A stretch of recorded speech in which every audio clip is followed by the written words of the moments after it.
되는 것이다. 아멘. 우리는 지난 금요일에 영들 분별함, 영적 분별력에 대해서 나누었는데요. 오늘은 설교 형식으로 조금 더 쉽게 우리 모든 성도들과 함께 나누고자 합니다. 이 제목에 나와 있듯이 영적 분별력은 하나님의 생각, 하나님의 마음을 아는 것입니다. 자, 하나님의 마음을 안다면 우리는 반대로 영적 분별력을 가질 수 있을 것입니다. 하나님께서는 요나에게 야, 너 니느웨에 가서 회개를 외쳐 라고 말씀하셨지만 요나는 불순종해서 욥바라는 지중해 쪽에 있는 욥바로 내려갔다가 그리고 그는 다시 다시스로 도망을 갔습니다. 큰 물고기 뱃속에서 3일 동안 머물렀다가 요나는 그제서야 순종을 하게 되죠.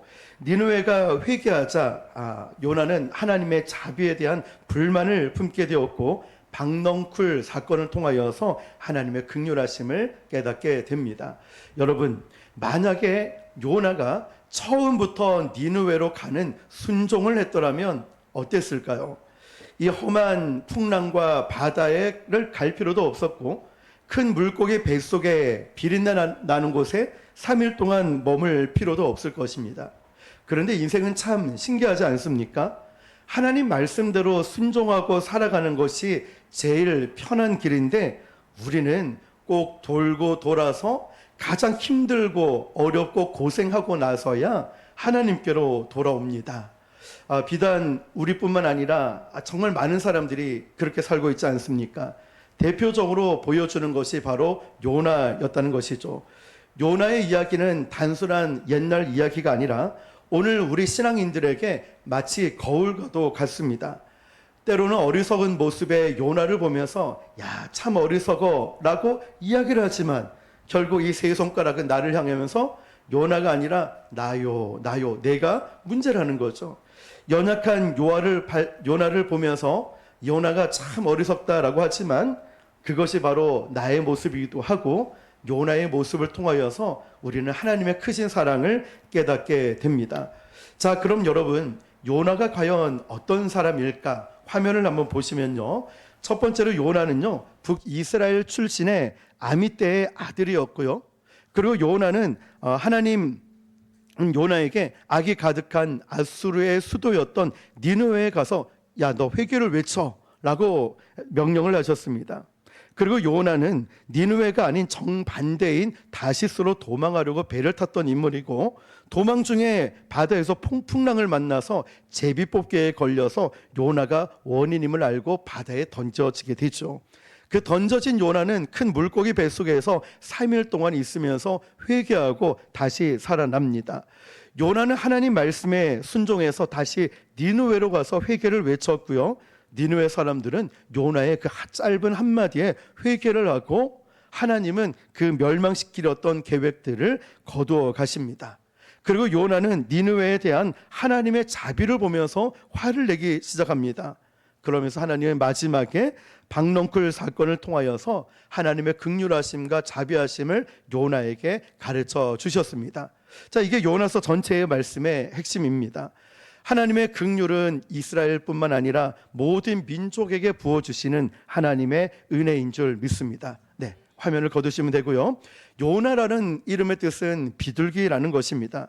12 선지자 중에 유일하게 이스라엘 밖의 땅에 가서 예언을 했던 선지자였습니다. 하나님께서는 니느웨 백성에게 복음을 전하고 그들을 구원하려고 하셨습니다.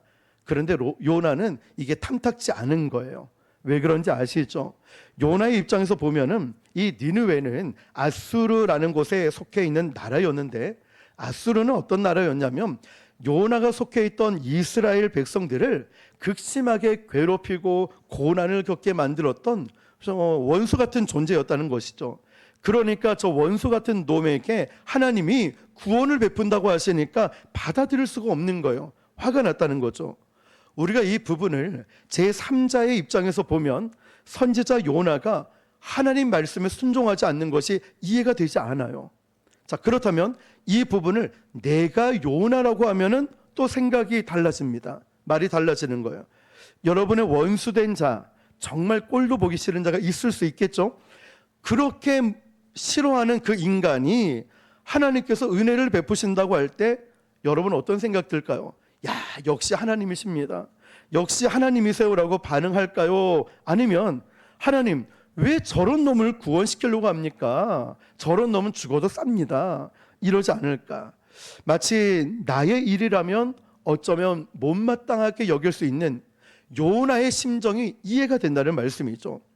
요나는요, 요나서뿐만 아니라 12선지서를 보면은 하나님은 그 선지서를 통하여 하나님의 마음을 알기를 원하십니다. 우리가 하나님을 믿는다는 것은 어떤 의미일까요? 여러분이 하나님을 믿는다, 예배 드린다는 것은 어떤 의미가 있냐면 이제는 내 생각대로 내가 살아가고 내 마음대로 살아가는 것이 아니라 하나님의 생각과 하나님의 마음을 알고 살아가는 것인 줄 믿습니다. 우리는 종종 뉴스를 통하여 어떤 사고를 접합니다. 참 끔찍한 사건과 사고가 일어날 때마다 어떤 사람들은 이런 반응을 하죠. 저 젊은이가 왜 서울에 그 이태원까지 가서 그래?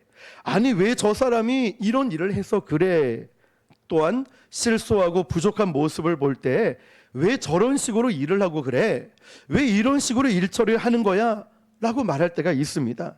그런데 제3자의 입장이 아니라 이렇게 말을 하기 전에 그 사고를 당한 사람이 나의 자식이라면, 그 아픔과 실수를 경험했던 사람이 바로 나의 가족이라면 여러분의 마음은 어떨까요? 제3자의 입장에서는 왜 이런 일이 일어났어? 라고 말할 수도 있겠지만 그 일이 나의 일이라고 할 때 우리는 얼마나 마음이 아플까요? 저렇게 실수하고 부족한 모습이 나의 부모님이고 나의 자녀라고 하면 우리의 마음이 얼마나 아플까요? 저런 사고를 당하고 저런 아픔을 겪는 사람이, 그런 질병 가운데 고통당하는 사람이 나의 가족이고 나의 자녀라면 여러분 어떤 마음이 들까요?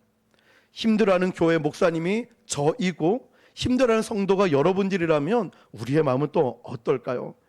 그래서 우리는 함부로 누군가를 정죄하기보다는 하나님의 마음을 알고 그를 위로하고 품어주는 것이 중요합니다.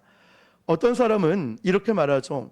아유 목사님, 누군가를 용서하는 거 그거 쉽지 않냐고, 그냥 용서하고 사랑하면 되는 거죠 라고 쉽게 말할지 모르지만 그 당사자에게는 그것이 너무나 힘든 일이 될 수 있어요. 왜냐하면 어떠한 일로 아픔이 있고 상처가 될 수 있고 그의 마음을 우리가 알지 못하기 때문에 누군가를 향해 쉽게 말하는 것이 아니라 이제는 이런 영적 분별력을 가지고 하나님 아버지의 마음을 가지고 그 성도를, 이웃들을, 우리 자녀들을 마음을 헤아릴 수 있다면 이것이 바로 하나님의 마음을 알고 하나님을 기쁘시게 하는 우리 자녀의 모습일 줄 믿습니다. 요나가 바로 이렇습니다. 요나는 객관적으로 용서하는 이야기가 아니라 요나의 입장을 보면 이해가 되는 거예요. 자기 민족을 약탈하고 또 늘 고통스럽게 만들고 너무나 힘들게 만들었던 저 원수 같은 아수르 지역에 그 사람들을 하나님께서 용서하신다고 하니까 요나의 입장에서 생각해 보세요. 싫은 거예요. 그게 저놈 저 인간은 너무 싫은 거예요. 지금 요나가 겪고 있는 것은 좁고 이런 인간적인 이 요나의 마음과 넓고 깊은 하나님의 사랑과의 부딪히고 있는 지점을 보고 있습니다. 우리는 자, 이 지점에서 우리가 어떤 마음을 품고 살아가야 할지를 오늘 이 말씀을 통해서 우리는 배우게 됩니다. 하나님께서 요나에게 아수르 지역에 있는 수도였던 니느웨를 향해서 심판을 외치고 있습니다. 만일 하나님께서 정말 그 니느웨를 심판하시려고 한다면 요나를 통해 말씀하실 필요도 없습니다. 그냥 심판하고 그냥 끝낼 수 있죠. 그렇다면 왜 요나를 굳이 보내가지고 그 니느웨에 가서 심판을 선포해라 말씀하셨을까요? 하나님의 진짜 의도는 심판이 아니기 때문에 그래요. 이 심판이 너무나 크고 무서우니까 너희들 회개하고 돌아와. 이것이 진짜 하나님 아버지의 마음이었습니다. 그렇지만 요나는 하나님의 마음을 알지도 못한 채 다시스로 도망갑니다. 화면을 보시면 지도를 한번 보여주시면 자, 니느웨가 어디에 있는지 보이시죠? 자, 요나는 밑에 지점을 보면 요빠라는 지중해 옆에 있는 요빠라는 항구에 들어가니 마침 배가 있는 거예요. 배를 타고 저기 스위스 지역에 있던 저쪽 다시스로 가려던 중에 풍랑을 만나서 제비뽑기를 하게 되고 요나가 바다에 빠져지게 되고 저기서 물고기 뱃속에 들어가게 됩니다. 회개하고 저 니느웨로 같이 돌아가게 된 거죠. 자, 이제 내려주시고요. 자, 아수르와 분명 정반대인 다시스로 가게 되는데요. 정말 중요한 게 뭐냐면 아무리 도망을 가도 요나는 하나님 손바닥 안에 있었다는 사실. 그러니까 하나님의 명령, 하나님의 말씀에 정반대로 도망을 가다 풍랑을 만나고 큰 물고기 뱃속에 사흘을 지내고 다시 니느웨로 가게 됐다는 것입니다. 여러분, 그리고 그 니느웨에서 이렇게 얘기합니다. 이제 40일이 지나면 니느웨는 무너질 겁니다. 이 말밖에 안 해요. 하나님의 의도는 심판이 아니라 그를 구원하는 것인데 요나는 마음이 상했거든요. 다시 말하면 이렇게 표현할 수 있어요. 우리가 복음 전하기 싫어, 전도하기 싫어. 그런데 저 인간이 너무 싫어서 야, 너 예수 안 믿으면 지옥 가, 지옥 가. 똑같은 말이라도 예수님 잘 믿으면 천국 가요, 구원받고 행복해질 거예요, 똑같은 말을 할 수 있는데 너 지옥 갈 거야, 이렇게 기분 나쁘게 말을 한다는 거죠. 요나가 지금 이거예요. 마음이 상해 있으니까 40일 지나면 니느웨는 심판받아 무너집니다. 40일 지나면 무너집니다. 그러면서 속마음은 뭐냐면 너희들은 죽어야 돼, 너희들은 무너져야 돼, 속마음으로 그렇게 전달했다는 거죠.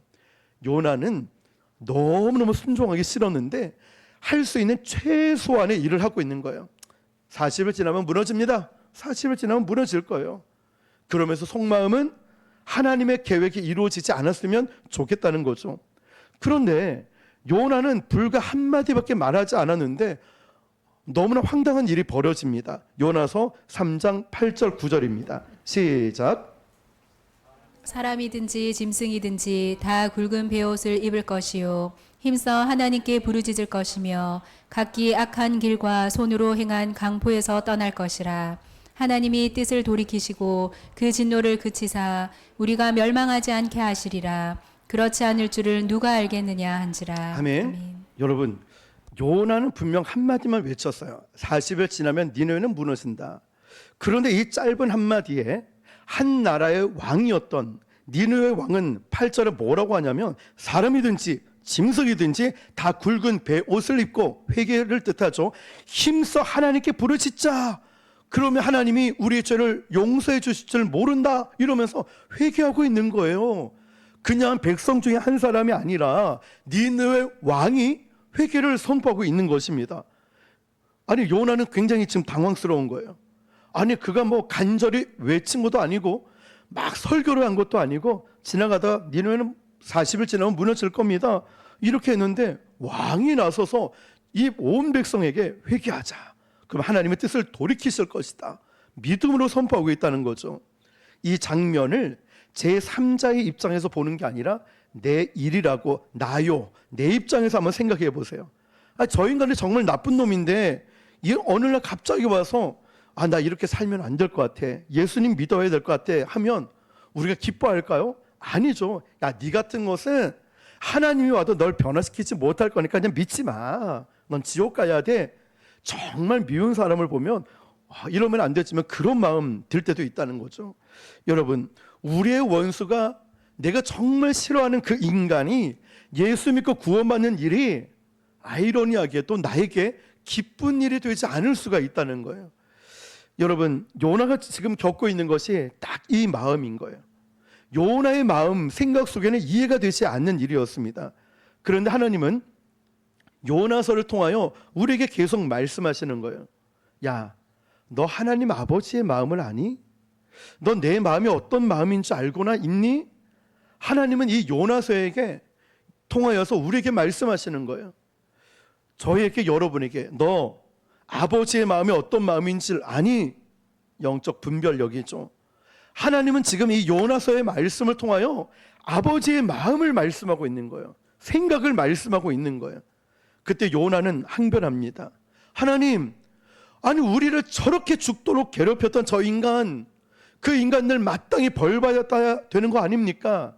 그때 하나님은 오늘 본문이었던 요나서 4장 10절, 11절에서 이렇게 말씀하시는데, 하나님께서 요나에게 마지막으로 하신 말씀이자 하나님의 긍휼과 자비가 드러나는 말씀입니다. 10절 11절을 읽어볼게요. 시작. 여호와께서 이르시되 내가 수고도 아니하였고 재배도 아니하였고 하룻밤에 났다가 하룻밤에 말라버린 이 박넝쿨을 아끼었거든. 하물며 이 큰 성읍 니느웨에는 좌우를 분변하지 11절 계속요. 못하는 자가 12만여 명이요 가축도 많이 있나니 내가 어찌 아끼지 아니하겠느냐 하시니라. 아멘. 자, 10절부터 앞 화면을 보시면은 여호와께서 이르시되, 하나님께서 요나에게 직접적으로 이제 말씀하시는 거예요. 그 다음에 뭐라고 하냐면, 네가 수고도 아니하였고 재배도 아니하였고 하룻밤에 났다가 하룻밤에 말라버린 이 박넝쿨을 아꼈거든. 요나에게 뭐라고 말씀하시냐면, 야, 네가 가꾼 것도 아니고 네가 뭐 박넝쿨을 위해서 뭘 했냐? 너는 이 박넝쿨을 아까워하면서, 왜 애써 키운 것도 아까워하면서, 이어지는 말씀, 하물며 이 큰 성읍 니느웨는 좌우를 분변하지 못하는 자가 12만 명이요 가축도 많이 있나니. 야, 박넝쿨은 그렇게 아까워하면서 니느웨에는 좌우를 분변하지 못하는 사람이 무려 12만 명이나 있고 가축도 많이 있다. 저들은 영적으로 무지해서 그런 거야 말씀하시며, 마지막에 내가 어찌 아끼지 아니하겠느냐. 요나는 박넝쿨을 아까워하면서 12만 명이나 되는 이 수많은 생명을 아끼지 않는다고 하나님이 책망을 하시는 거예요. 소중한 생명이 회개하고 돌아오기를 하나님은 원하신다는 것이죠. 이 말씀은 하나님의 자비와 긍휼하심이 얼마나 크고 깊은지를 말씀하고 있습니다. 요나는 자신의 민족 이스라엘을 넘어서서 이방 민족에 대한, 특별히 저 아수르 지역에 대한 하나님의 긍휼을 이해하지 못하는 거예요. 그러나 하나님은 모든 민족과 생명을 소중히 여기시면서 회개할 기회, 구원을 주시는 분임을 믿으시길 바랍니다. 여러분, 오늘 이 말씀을 통하여 나는 요나처럼 내 기준, 내 감정으로 하나님의 뜻을 판단하고 있지는 않습니까? 돌아보십시오. 내 감정과 기준으로 사람들을 판단하고 있지는 않습니까? 하나님의 긍휼은 내 생각보다 훨씬 더 깊고 크십니다. 그런데 나는 그 긍휼의 마음으로 사람들을 바라보고 있습니까? 하나님은 멸망이 아니라 회개와 구원을 주기를 원하신다는 거죠. 여러분, 지난 금요일에 비가 많이 올 때 구서시장에 늘 갔던 곳에 전도를 나가면서 거기에 옷집을 들어갔거든요. 그런데 이 옷집 사장님이 오지 마세요 늘 했던 분인데, 행사 때 부르면 오겠다라고 하셨어요. 그런데 지난주에는 제가 40분을 이야기를 하다 왔는데, 알고 봤더니 그분이 교회 사람에 대한 상처를 받은 거죠. 그런데 그게 어떤 상처든 어떤 문제가 중요한 게 아니라, 그 이야기들을 쭉 들으면서 어떤 마음이 들었냐면, 하나님의 마음으로 그 영혼을 사랑하는 마음을 주시더라고요. 그러면서 이 말씀을 준비하던 차였었는데, 이게 이러한 마음이었구나. 처음에 그가 오지 마세요, 우리한테 오지 마세요 부담스러워했던 분이 그 이유를 알고 났더니 사랑하는 마음이 생겼다는 거죠. 여러분, 여기서 우리는 하나님이 하시는 일과 인간들이 가지고 있는 보편적인 오류 두 가지를 발견할 수 있습니다. 첫 번째가 뭐냐면, 요나는요, 니느웨 백성들을 죄인으로 보면서 자기 자신은 죄인으로 생각하지 않는 요나를 봅니다. 잘 보세요. 저도 우리도 그렇습니다. 내 자신은 죄인으로 보지 않고 저 사람은 죄인이야 자꾸 정죄하는 경우가 있죠. 죄 같은 것을 내 중심으로 생각하는 편협적인 관점들이 있어요. 나는 괜찮은데 너는 그러면 안 돼. 나는 그럴 수 있지만 너는 그럴 수 없어 라고 하는 이 요나가 본인도 죄인이면서 불순종하면서 니느웨 백성들을 보며 불순종하고 고통을 줬다는 이유로 그들을 정죄하고 있는 요나의 모습을 봅니다. 두 번째는 나를 용서하시는 하나님의 은혜는 너무너무 크고 감사한데 저놈을 용서하는 하나님의 은혜는 내 마음에 들지 않는 거예요. 자, 여러분, 나를 용서하시는 하나님의 은혜, 우리가 처음부터 기도를 잘했습니까? 우리가 처음부터 성경 공부 잘했고, 우리가 처음부터 전도를 잘했고, 처음부터 주의 일을 잘했습니까? 아니죠. 저도 설교할 때 오리야 기리야 하고 얼마나 많은 실수와 실패를 경험했겠습니까?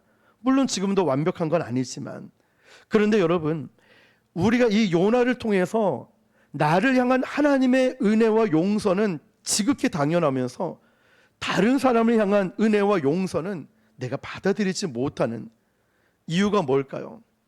영적 분별력이 없기 때문에.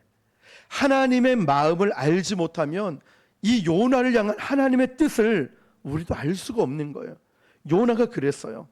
이런 하나님의 마음을 알지 못하고 생각을 알지 못하는 영적 분별력이 없으니 전 니느웨 아수르 지역에 행하는 일들이 이해가 되지 않은 거예요. 내 주관적인 관점이 아니라 하나님은 하나님의 관점으로 우리가 보기를 원하십니다. 요나야, 네가 정말 하나님 앞에서 네 자신이 귀하다면 저 아수르 지역에 니느웨에 있는 사람도 하나님 앞에 귀하단다. 네가 용서받을 자격이 있다면 저 니느웨에 아무리 죄 가운데 있다 할지라도 저들도 용서받을 자격이 있어. 하나님께서 너를 창조하셨다면 저 니느웨 백성들도 하나님이 창조하셨단다. 하나님이 지금 이거를 요나에게 가르쳐주고 있는 것입니다. 여러분, 이처럼 하나님의 생각을 아는 것이 영적 분별력입니다. 지금 우리에게 일어나는 많은 일들이 있습니다. 가정에도, 개인적으로, 직장에도, 이 나라에도, 민족에게도 여러 가지 일들이 일어날 때 우리가 하나님의 생각을 알게 되면 뭐가 생길까요? 영적 분별력이 생기는 거예요. 지금은 기도해야 될 때입니다. 순종합시다. 말씀 봅시다. 깨어 기도합시다. 영적으로 보게 되는 거예요. 영적인 사람이 되는 것이죠. 영적 분별력이 없는 사람은 왜 그럴까요? 세상과 똑같이 싸워요. 세상과 똑같은 마음으로 분노합니다. 세상과 똑같은 관점으로 바라본다는 거예요. 요나는 그 백성들이 구원받기를 원치 않았습니다. 그런데 놀라운 사실은 요나가 불순종하고 요나가 원치 않는다고 하나님의 역사가 끝났을까요? 아니라는 거예요. 요나가 원치 않아도 하나님은 하나님의 일을 해 나가십니다. 이지훈 목사가 안 하더라도 하나님은 하나님의 계획대로 이끌어 가십니다. 그런데 왜 굳이 하나님은 요나를 부르셔가지고 물고기 뱃속에 들어가 있는 이 요나, 불순종하는 요나를 끄집어내가지고 니느웨에 보냈을까요? 왜 그럴까요? 하나님은 이 구원, 부흥의 역사를 요나가 보길 원했기 때문에. 여러분, 하나님께서 굳이 왜 여러분들을 이곳에 보내셨을까요? 왜 굳이 이 목사를 교회를 개척하게 만들어서 이렇게 교회를 세워나가게 만드셨을까요? 제가 아니라도 되겠죠. 근데 하나님은 부족하지만 저를 통해 하나님의 역사를 보게 하시려고, 여러분, 우리 모두가 시대가 어렵고 세상이 어렵고 문제가 있는 이 시점에 부곡순복음교회는 달라. 기도가 달라. 전도하는 게 달라. 말씀이 달라. 성도 간의 사랑이 달라. 이것을 저와 여러분이 보게 하기 위해서 사랑하시기 때문이죠. 왜 저와 여러분을 부르셨을까요? 사랑하시기 때문이죠. 그러니까 하나님께서 우리를 부르셨으니 자꾸 도망가 봐야 소용이 없어요. 하나님이 또 잡아다가 여기 앉혀놓을 거예요. 그러니까 하나님 입장에서는 좋은 말 할 때 들어, 가지 말고 일로 와. 자꾸 도망가지 말라는 거예요. 중요한 것은 하나님의 뜻이 무엇인지 분별하고 순종하는 것이 우리에게 좋지 않겠냐 말씀하시는 거죠. 사랑하는 성도 여러분, 하나님은 저와 여러분을 통해서 하나님의 일을 이루실 것입니다. 그러나 구원의 역사는 나와 관계 있는 것이 아니라 하나님의 뜻 가운데 이루어질 것입니다. 하나님께서 가장 원하시는 두 가지 사실이 있습니다. 하나님은 모든 민족이 구원받기를 원하십니다. 그리고 두 번째는 그 일을 나를 통해, 여러분 통해 행하기를 원하십니다. 그런데 이 사실을 우리가 잃어버리면 기쁨이 없습니다. 하나님께서 이 놀라운 사실을 나를 통해 일하시구나, 이걸 깨달으면 우리는 가슴이 뛰어요. 우리는 기쁨이 와요. 왜냐? 이렇게 어렵고 힘들 때 하나님이 나를 기도자로 쓰시네, 하나님이 나를 직분자로 쓰시네, 하나님이 나를 교회를 세워나가는데 그루터기로 쓰시네, 하나님이 나를 전도자로 쓰시네, 하나님이 나를 쓰시고 계시구나, 이거 깨달아지면 우리 가슴이 뜁니다. 우리의 기쁨이 회복됩니다. 여러분, 오늘 이 말씀들을 기억하면서 한국의 2명의 신학자가 논쟁을 벌였답니다. 그 논점이 뭐냐면, 천국에 가면 하나님은 어떤 언어로 말씀하실까, 이걸 논쟁을 하고 있는 거예요. 신학자 두 사람이. 한 사람은 이렇게 얘기합니다. 성경이 히브리어로 쓰여졌으니까 하나님은 우리가 천국 가면 하나님은 히브리어로 말씀하실 거야. 옆에 있는 한 신학자는 이렇게 얘기합니다. 아니야, 물론 히브리어로 쓰여졌지만 헬라어로 번역이 됐기 때문에 하나님은 헬라어로 우리에게 말씀하실 거야. 근데 이 두 사람이 죽어서 하늘나라 천국에 갔답니다. 하나님께서 이 두 사람을 보자마자 안녕, 어서 와, 한국말로 하더라는 거죠. 근데 여러분, 이 두 사람 신학자의 포커스가 뭐냐면, 쓸데없는 걸로 논쟁하지 말라는 거예요. 얼마나 인간적 생각이 편협할 수 있는가를 보여주는 거죠. 우리는 흔히 우리의 방식대로 생각하려 하지만 하나님의 생각은 우리의 상상을 훨씬 더 뛰어넘는 것입니다. 여러분, 이제 말씀을 마무리하면서 영적 분별력은 하나님의 시각으로 보는 것입니다.